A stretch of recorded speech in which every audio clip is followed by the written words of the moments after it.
saatnya Indonesia. Musikku. Iya, mau mencari nyak mana kemari.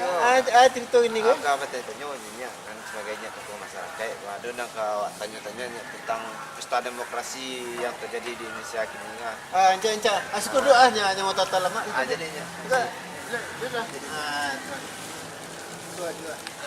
Di dulu tata lama. Iyo. Kau ke mang nama nama cerinya. Mereka ni apa seminang siap kan. Jadi mereka maksud karena ada pesta demokrasi saat di Indonesia khususnya jadi beberapa pemilihan yang maksudnya kan sebenarnya sebagai tokoh masyarakat atau salah satu pengaruh politik di Kota Bukit Tinggi khususnya. Jadi menurut pandangannya sementara tidak pada hitung hari ini awak akan mengadakan pesta besar politik namanya ya, ada pemilihan Pileg, Pilpres, Pilkada, DPD. Jadi menurutnya baa dinamika perkembangan politik saat itu. Ya, jadi memang tahun ini merupakan sebuah tahun pesta demokrasi di Indonesia. Ini mulai dari tingkat kabupaten kota, kemudian lagi tingkat provinsi, kemudian pemilihan DPD, kemudian lagi tentu puncaknya adalah pemilihan Pilpres. Nah, ini adalah sebuah pesta demokrasi yang ada di negara kita, yang mana seluruh rakyat Indonesia diharapkan aktif untuk melakukan atau melaksanakan menggunakan hak pilihnya dalam pesta demokrasi ini. Saya kira ini penting sekali, harus kita laksanakan dan sukseskan pesta ini. Saya kira ini. Jadi ini tidak harus golput itu ya. Jangan. Memilih, jadi golput ini sebetulnya rugi kita. Seluruh rakyat rugi tidak menggunakan hak pilihnya. Karena pemilihan ini hanya dilaksanakan 5 tahun sekali. Iya. Jadi kalau sudah 5 tahun sekali, artinya apa? Ada saat-saat tertentu yang harus ditunggu oleh masyarakat. Nah, ketika hal itu tidak kita gunakan hak pilihnya, maka kita akan rugi. Saya kira ini harus kita perhatikan. Jadi tadi kan menurut garis besar dinamika demokrasi di Indonesia. Kalau kerucutkan lagi khususnya Kota Bukit Tinggi, bagaimana pandangannya dinamika demokrasi di Kota Bukit Tinggi itu sendiri? Ya memang betul ya, kalau kita bicara Indonesia secara umum ya mungkin terlalu melebar bicara kita. Khusus tentang Kota Bukit Tinggi, Kota Bukit Tinggi sangat menarik untuk kita bicarakan, kita diskusikan dalam hal ini. Karena Bukit Tinggi adalah sebuah kota yang sangat dinamis, kota yang hanya memiliki jumlah penduduk yang sangat sedikit. Kalau dari catatan ini sendiri, tahun 2019 ini tercatat lebih kurang 72.000 sekian 72.000 DPT yang ada di seluruh Kota Bukit Tinggi. Dan itu terbagi kepada menyebar kepada 3 kecamatan. Ini harus kita lihat. Sementara kita ingat lagi bahwasanya Bukit Tinggi memiliki lebih kurang 302 calon legislatif. Jadi kalau kita bagi tadi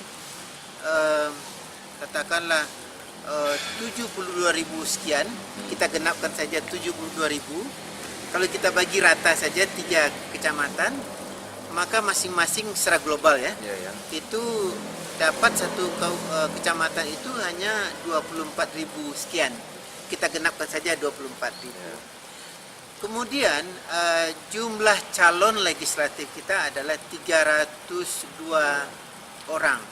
Kalau kita bagi lagi menjadi 3 kecamatan, maka kita ambil aja rata-rata satu kecamatan itu 100 calon legislatif yang menyebar ke 16 partai kontestan. Artinya apa? Masing-masing 100 kecamatan, kemudian jumlah DPT kita secara umum itu kita tadi 24.000 orang, kalau dibagi 100 hanya rata-rata suara itu hanya 240 nilai suara kita. Nah, persoalannya adalah apakah setiap calon ini, terutama yang baru-baru ini, akan mendapatkan jumlah suara yang dipukul rata tadi 240. Bisa ke atas dia, bisa paling bawah. Jadi kita tadi ambil rata. Jadi ini persoalan bagi calon-calon yang baru maupun juga persoalan bagi incumbent kalau mereka tidak hati-hati dalam menggunakan atau mensiasati persoalan ini. Jadi ini harus kita siasati dengan baik tentunya. Saya kira ini menarik ini, dinamika politik baik di pusat dan di daerah ini harus kita cermati dengan secara seksama tentunya. Dan tadi disampaikan bahwasanya seluruh komponen masyarakat harus terlibat dalam pesta demokrasi ini. Harus terlibat. Iya, saya kira ini. Jadi menurut pandangannya dari sekian banyak partai, 16 partainya 16 partai yang Oh, tersebar yang ada tersebar. yang diverifikasi itu Diverifikasi. 16 partai ya. Kan kita ada 19. Jadi yang di Kota Bukit Tinggi itu ini yang mencatat itu diverifikasi oleh KPU itu 16 partai. Dengan 25 kursi. 25 kursi. Yes, Saya 25 Bukit kursi. Tingginya ya. So Bukit Tinggi. Saya Bukit Ya, Tinggi. tidak ada berubah. Cuman itu kan tadi kita pukul rata aja. Pukul rata. Pukul rata saja. Jadi berikutnya dari sekian banyak calon yang menuju bangku parlemen. Iya, bangku ini menarik. Parlemen. Jadi menurutnya sebagai tokoh masyarakat bisa jadi katakan pengamat politik di Kota Bukit Tinggi ya. Enggak juga. Jadi yang menurutnya caleg manakah yang berpotensi untuk duduk di parlemen? Bagaimana Pak?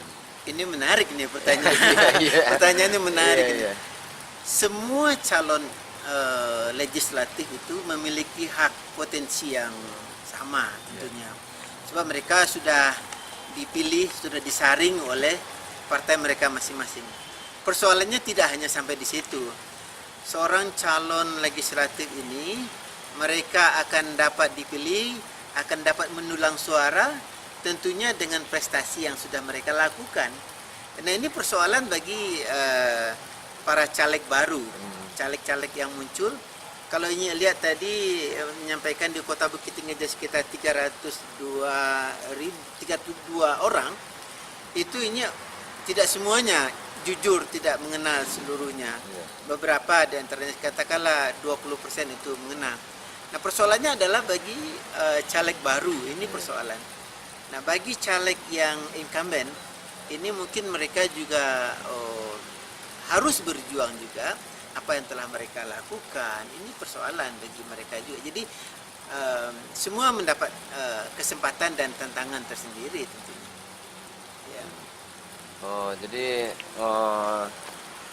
caleg-caleg baru ini berpotensi sangat kecil. Apa gimana menurutnya? Tidak juga. Tidak Sebenarnya juga. semua caleg itu memiliki kesempatan yang sama sebetulnya. Persoalannya adalah apakah caleg ini pertama dikenal. Ya. Sebab kan pemilihan sekarang ini kan tidak ada gambar kita di dalam kertas. Jadi hanya nama. Di dalam ilmu mengajar itu ada 3 konsep. Kita mendengar, kemudian kita melihat, dan kita ucapkan. Siapa yang kita dengar? Oh ya, caleg ini saya sudah dengar namanya. Ya. Kemudian caleg ini saya pernah melihat orangnya. Saya sudah melihat kinerjanya. Saya sudah melihat, kalau bahasa Minangnya, lah mencaliak pakai tangannya lah dicaliaknya. Kemudian sudah mengucapkan, oh ya, si Anu itu bagus dia. Si Anu itu bagus dia. Nah, inilah pola masyarakat sekarang ini melihat calon pemilih akan lebih hati-hati, sangat cerdas mereka melihat, dan mereka tidak bisa lagi dengan propaganda, dengan money politik, dengan ojo-ojo, nggak bisa lagi sekarang. Sekarang kita sudah hampir 20 tahun melaksanakan pesta demokrasi. Artinya apa? Masyarakat kita tidak hanya seluruh Indonesia, apalagi Sumatera Barat dan Bukit Tinggi khususnya adalah masyarakat yang egaliter, masyarakat yang cerdas, masyarakat yang tidak mau diatur-atur. Mereka mengatakan A ya A, mereka itu pilih A karena tidak ada provokasi di dalam hal ini. Ini sangat menarik. Jadi itulah yang dikatakan pemilih cerdas itu, ya mereka akan menggunakan haknya. Saya rasa itu. Ini adalah persoalan yang dicermati oleh, mumpung ini waktu masih ada tinggal beberapa, ya tinggal tadi disampaikan hanya tinggal menghitung hari lagi. Jadi caleg ini memang harus dengan cermat atau jeli melihat peluang-peluangnya, karena tantangan kita tadi sangat berat sekali. Ya kalau ini sebagai tokoh masyarakat tentunya hanya melihat kesempatan ini ada bagi setiap calon. Persoalannya adalah sanggup nggak kita untuk menggunakan momentum ini. Itu saya rasa itu. Ini mohon maaf ya, kan ini dari Tiga Wale. Iya betul. Ya. Ya kok, jadi kami bertanya bagaimana pandangan ini tentang caleg yang di luar Tiga Wale. Itu mungkin lebih baik ya. Iya. Kalau yang di dalam wilayahnya sendiri tentu tidak elok ya, tidak santun kita memberikan rekomendasi. Lebih baik kita melihat di luar daripada itu supaya lebih fair, lebih objektif melihat. Di beberapa kecamatan yang ada di Kota Bukit Tinggi ini ada memang beberapa figur ya. Kita tidak perlu sebutkan namanya karena ini sangat tidak elok kita menyebutkan namanya. Namun masyarakat dapat melihat. Katakanlah kita mengambil contoh tadi di luar ABTB, kita mengambil contoh di MKS contohnya. Beberapa figur banyak yang sudah berbuat, banyak yang sudah melakukan kegiatan yang memang dapat dirasakan oleh masyarakat. Seperti hanya bagaimana pendekatan caleg kepada kaum adat, kepada tokoh-tokoh masyarakat, kepada lingkungan religinya. Ini sudah beberapa banyak yang muncul tentunya. Saya kira masyarakat akan dapat melihat, dapat mencermati. Dan tadi dengan 3 dasar tadi, mereka pernah mendengar siapa calon itu, mereka pernah melihat siapa calon itu, dan mereka pernah mengucapkan calon itu. Nah, ketika nanti di bilik suara sudah terbiasa dia. Oh iya, walaupun dia tidak melihat namanya, wajahnya melalui foto, tapi dia ingat tadi pernah diucapkan, pernah melihat tulisan namanya. Jadi dengan cepat masyarakat akan langsung mencoblos calon yang akan mereka pilih. Saya kira ini biarkanlah masyarakat untuk melihat secara jernih, karena ini sebagai tokoh masyarakat tentu tidak boleh pro sana pro sini, karena sebagian besar itu adalah teman-teman ya. Ada juga yang banyak sekali, ada yang jauh, ada yang dekat, tentunya nggak bisa. Harus objektif melihat. Tapi perlu diingat tadi, masyarakat sekarang sudah cerdas. Masyarakat melihat, masyarakat mendengar, masyarakat mengucapkan, dan itu akan lebih mudah bagi mereka untuk menentukan sikap dan pilihan mereka. Ya, rasa itu. Iya. Jadi menurut pandangannya tadi di luar ABTB. Iya, di luar ABTB. Jadi hanya menyinggung masalah MKS. Iya. Karena MKS ini jumlah, perlu diingat, MKS ini adalah jumlah pemilihnya sangat besar. Ini bagus contohnya tadi MKS. Dan ini kalau real ya, kalau realnya itu sekitar 24 ribuan jumlah pemilih yang ada di MKS. Lebih kurang ya, lebih kurang. Memang sangat besar sekali. 24 ribu? Mungkin lebih ya, mungkin lebih. 32 ribu, maaf.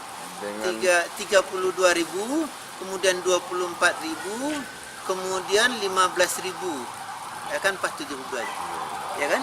Lebih kurang ya? Iya. Nah, itu. Jadi pertanyaannya, bagaimana menurutnya potensi yang dimiliki itu di luar ABTB, potensi seorang caleg yang di luar ABTB. Begini ya, sekali lagi Nyak menyampaikan khusus untuk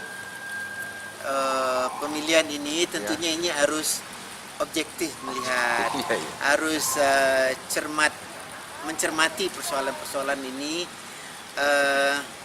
Memang ada, memang ada kita rasakan ada beberapa figur yang sangat menonjol di MKS. Saya kira memang tidak santun kita karena kita kode etik harus kita jaga, dan kita melihat sosok-sosok yang muncul selama belakangan ini memang sangat aktif ya. Ada beberapa yang melihat itu, tapi memang kembali ke masyarakatnya. Masyarakat yang akan melihat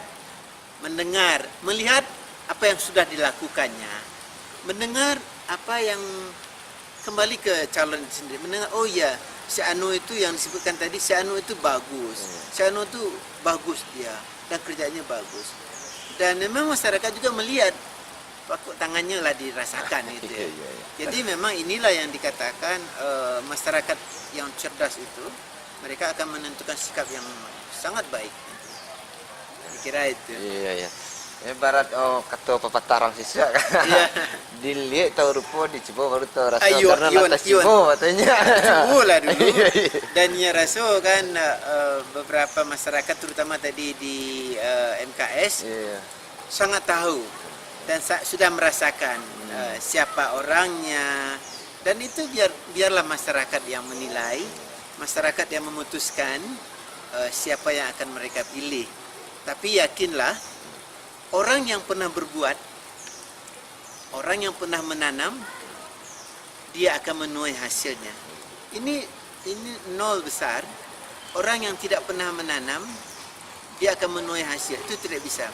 Ini selalu mengajarkan kepada siswa, ketika kita menanam benih di sawah, maka akan tumbuh padi. Memang di samping padi itu ada rumput. Itulah alam, itulah dinamika kehidupan. Tetapi jangan dibalik. Wah, kalau gitu tanam benih, tumbuh padi, tumbuh rumput. Kalau gitu dibalik sajalah. Mangat tanam benih baralah mudahnya. Tanam sajalah rumput, pasti tumbuh padi. Oh, tidak bisa. Ketika dia menanam rumput, dia akan tumbuh rumput. Tidak akan pernah tumbuh padi. Tetapi ketika menanam padi, bisa menanam benih, bisa tumbuh padi. Itu alaminya seperti itu. Dan ada rumput, ya memang itulah alam. Nah, rumput ini yang dibersihkan. Rumput dibersihkan. Tapi jangan dibalik. Jangan dibalik. Tanam rumput, jangan kemaruan tumbuh padi. Jadi balik ke cerita tadi, masyarakat akan melihat bagaimana dinamika politik ini dengan baik mereka akan pilih, kemudian juga mereka akan tahu siapa yang akan mereka tentukan. Jadi memang calon legislatif ini tidak bisa simsalabim menuai hasil. Dia harus bekerja. Mereka harus melakukan, kalau ini bahasa Minangnya long investment namanya. Itu bahasa Minangnya, investasi jangka panjang. Jadi kita tidak bisa instan dalam hidup ini. Hidup ini penuh dengan hidup ini penuh dengan sebuah proses. Proses inilah yang akan menghantarkan seseorang dan akan menuai hasilnya pada saat-saat yang dia butuhkan. Ini penting sekali. Kok aduh, cacik jemput Ino, ya ini mohon maaf. Tidak saudara lalu saya takut jawab. Sama-sama dia. Mungkin menurut pandangannya kan dapat garis besarnya. InsyaAllah ya mudah-mudahlah kita kembalikanlah ke masyarakat. Bila-bilanya betul cerita lah. Jadi, ke satu renang ya. Karena oleh sorenya, kan tadi lah makanan menuju maksud lah sampai. Sekira-kira ya. Ya sekira-kira. Ini pamit. Ini kalau ada kata-kata atau pertanyaan tadi menyerumus atau apa tadi kata-kata. Iya, itu nama muda ke mesti. Muda biasa aja. Iya tak. Mohon maaf ya kalau dulu salah ucapnya tadi. Ya mohon maaf saja. supaya adu hulu yang dapat bermanfaat bagi masyarakat. Kan itu tujuan. Ya betulnya. Mudah-mudahan awak dapat menggunakan pesta demokrasi itu dengan sebaik-baiknya. Tertib aman Tertib, damai. aman dan damai. Iya. Itu barangkali. Tak ada money politik. Tidak itu rugi, Pak. ya. Rugi, Pak. Itu merusak-rusak demokrasi. Itu merusak. Dan ini harus bertanggung jawab. Ah, Tidak hanya berhubungan dengan dirinya sendiri, tapi dengan pemerintah, dengan Tuhan Allah. Ya, itu tadi pendangan tak tentang masyarakat lah cerdik dan gara-gara cuti sehari hilang 5 tahun ni. Iwana merasakan. Betul tu. Betul. Jadi itulah kawan-kawan. Dah sikuat dulu. Ya, jalan ni adalah seri lah.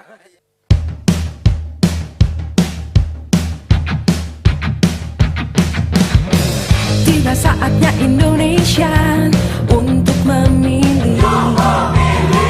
Bersama datang ke TPS, salurkan aspirasi. Langsung umum, bebas, rahasia, jujur dan adil. Demi Indonesia damai sejahtera.